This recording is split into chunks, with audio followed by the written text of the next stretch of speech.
درشه یو کور و یو ورونه ورسره هېڅ تنازع نه وه بس هسې شیطان حرکت و دواړه طرف مړي پکې وشول خو که دا داسې غټه مسله وای دوی په منځ کې نو بده کې بیا فیصلې هم بدې وې بده چې دوې به وایي څه شی به وایي څه شی خو نه پکې څه دوې بس شیطان حرکت و وشولو دا کور وشولو نو کلي والا ډېر پرې خفه وو. بسم الله الرحمن الرحیم. بس الله تعالی دا یو قوم هم یو کندی هم به مشرانو کویمه خو نورو خلکو له مو دا پیغام دی چې ورونو دغه یې بیا هم دا مو یو په یو څنګ پرې نوستی بل مې په بل څنګ پرې نوستی دواړه ورونه دي نن بیا سره کېناستل خو هغه څه شول چې الله وړل په وروله هغې جواب مونږ د چا نه بیا وغواړو نو خدا را الله نه وکړو دا په ځمکو دا په لښتو دا په ډیرونونو دا مرګونه پښتنو نور سره پرېږدو پرېږدو خدای له وکړو نور چې ته یې مینې محبت ژوند سره تېر کړو دا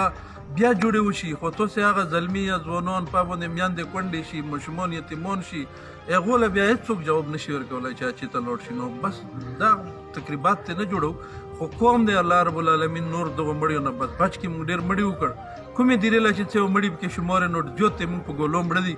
چې ته په جهاد کې نه یو مړه شوي نه چې ته په ملک د پوره په جنګ کې مړه شوي یو خو دغه پولو پټو په دا باندې هم سره تباه برباد کړ بس چې نور دغو جنګونو نه په امن شو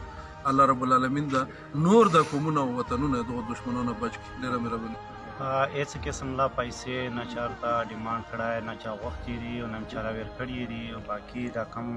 مشرون چې دي ټول هم من صاحب حاجي صاحب ورسره چې کوم شریک ټول مشرون دي دغو ټولو په محنت سره او کوششونو باندې دا فیصله وشوله او موږ ورسره ورځمندیم په دا کې ظاهره کړه چې مونږ که توی له اچوم به د تاسې خوښه ده مونږ چې څوره په ذهن وپېرو دا کې راتله بیا هم دې ته قسم خورو چې ما اوس هم د یوه بنده کور نه لیدلی چې تو کور چې ته تو کور چې ته ونې زه داسې پېژنم چې دا دا دی او دا دی مولا اله اوسه پرې نو مې مولا پوره نور